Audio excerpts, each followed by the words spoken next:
Bonjour à tous et bienvenue dans ce nouvel épisode d'Anti-Brouillard. Aujourd'hui, je voulais vous parler de la notion de métaverse. Cette notion, elle est super intéressante, particulièrement en ce moment, pendant le confinement, puisque l'on cherche beaucoup, à travers des moyens numériques, de travailler, d'échanger avec d'autres personnes, d'exister socialement. On cherche à faire pas mal de choses qu'on fait dans le monde réel, mais avec d'autres moyens, notamment des moyens numériques. Et donc cette notion-là, elle est particulièrement intéressante, je vais vous expliquer pourquoi.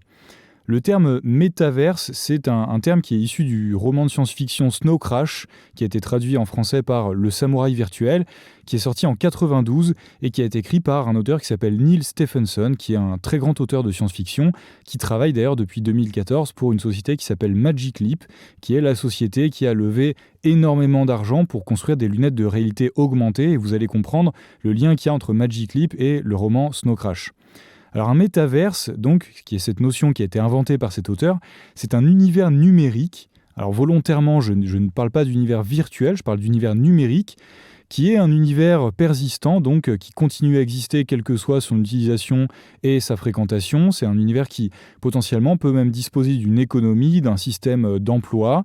On va pouvoir y acheter des biens qui vont pouvoir avoir une valeur dans cet univers-là, une certaine existence, et donc on va pouvoir aussi se promener dans cet univers avec des avatars. C'est vraiment la notion qui a été développée par Neal Stephenson au départ. Donc on est vraiment dans la notion d'univers numérique parallèle au monde physique que l'on connaît de tous les jours. Donc effectivement, vous l'avez compris, je ne parle pas d'univers virtuel, parce que cet univers, bien qu'il soit digital, il n'est pas moins réel. C'est un peu comme dire que Internet, c'est pas la vraie vie. Maintenant, ça n'a plus aucun sens de dire ce genre de choses, puisque Internet, c'est devenu un réseau qui permet à des gens d'exercer un métier, de communiquer, de s'échanger de l'argent, des biens, etc. Et finalement, c'est la vraie vie. Tout ça, c'est la vraie vie.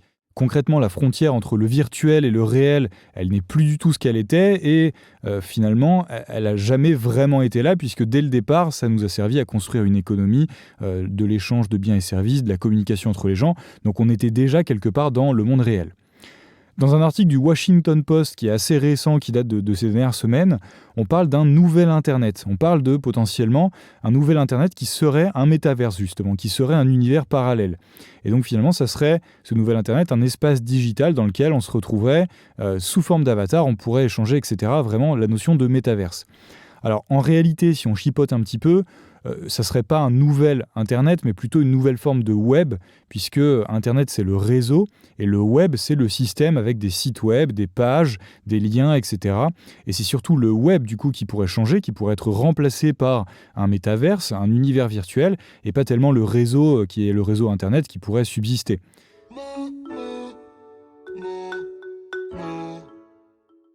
Si on regarde un petit peu ce qui a été déjà tenté en ce sens, dans le sens de la création de métaverses, donc d'univers digitaux virtuels, on a pas mal d'initiatives intéressantes. La tentative la plus proche de cette notion de métaverse qui a été tentée, c'est un jeu qui est sorti en 2003 qui s'appelle Second Life. Alors je parle de jeu parce que ça ressemble vraiment à un jeu vidéo. C'était accessible via un écran d'ordinateur tout à fait traditionnel, et c'était un monde en 3D dans lequel on pouvait se balader avec son avatar de forme humaine. Et il y avait une économie dans ce jeu-là, on pouvait acheter un terrain, une maison, etc. Alors je dis ça, je parle au passé, je dis c'était comme ça. Effectivement, c'est un jeu qui existe toujours, c'est un logiciel qui existe toujours, mais ça n'a pas vraiment bien pris comme initiative. C'est plutôt tombé depuis autour de 2006 à peu près, 2006-2007, ça a commencé à retomber. Maintenant, il y a encore quelques personnes qui continuent d'utiliser, mais ça n'a pas fait un énorme boom, ça n'a pas révolutionné le web. Voilà. En revanche, en l'état actuel de la technologie, on a des projets qui sont bien plus intéressants, qui commencent à voir le jour et qui pourraient vraiment affirmer cette notion de métaverse, la mettre en place et faire en sorte que ces outils soient massivement utilisés. Il faut savoir que les géants américains de la tech croient fermement en cet avenir de métaverse. Alors il y a plusieurs éléments qui nous permettent de montrer que ces géants du web croient vraiment en cet avenir de métaverse. C'est notamment deux éléments du côté de Facebook. C'est le rachat de Oculus, qui est la société qui construit des casques de réalité virtuelle, et l'annonce de la création de Facebook Horizon. En 2019, ça a été annoncé. Donc Facebook Horizon, c'est clairement l'utilisation de la technologie de réalité virtuelle de Oculus pour faire un métaverse. Facebook Horizon, c'est une sorte d'univers virtuel auquel on accéderait via des casques de réalité virtuelle et on pourrait s'y balader avec un avatar et on pourrait échanger avec des humains, il pourrait y avoir une économie dans cet univers-là, etc. C'est vraiment l'idée d'avoir un Facebook ou un web qui nous permettent d'aller vraiment se balader dans ce monde-là comme dans une copie du monde réel, même si les premiers visuels qu'on a pu voir étaient plutôt cartoonesques. On n'est pas dans quelque chose de réaliste vraiment.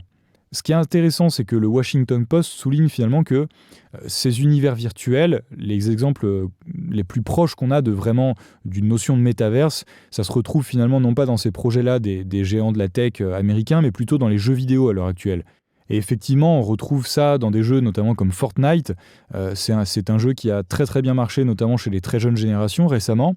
Et donc on peut voir que finalement au-delà du système du jeu, qui est un jeu, un système de Battle Royale, pour ceux qui connaissent un petit peu, au-delà du système même du jeu, finalement ce jeu-là est aussi utilisé quelque part comme un réseau social. On a eu pas mal d'événements qui ont été organisés au sein de ce jeu en partenariat avec Epic Games, qui est la société qui édite le jeu. Et notamment, on a eu des concerts qui ont été organisés par des artistes assez connus. Et donc vous avez des milliers de personnes qui ont assisté à ces concerts-là via le jeu Fortnite, en assistant au concert via leur avatar qui se baladait dans cet univers en 3D dans lequel une scène et un artiste avaient été reproduits. On a eu aussi des exemples de campagnes de promotion. Par exemple, il y a eu un extrait d'un des films Star Wars qui a été présenté en exclusivité dans le jeu Fortnite aussi. Et donc les utilisateurs pouvaient accéder à cette preview, cette bande-annonce dans le jeu, à l'intérieur même du jeu. Donc ça, c'est assez intéressant. Et il y a des choses un peu plus loufoques aussi qu'on a pu voir dans des univers qui sont pourtant assez sérieux, notamment des univers autour du business. J'avais lu un article récemment qui expliquait que un fonds d'investissement avait rencontré des fondateurs de startups dans le jeu Fortnite. Donc c'est-à-dire qu'ils s'étaient donné rendez-vous avec leurs avatars dans l'univers virtuel de Fortnite pour échanger autour d'un potentiel investissement.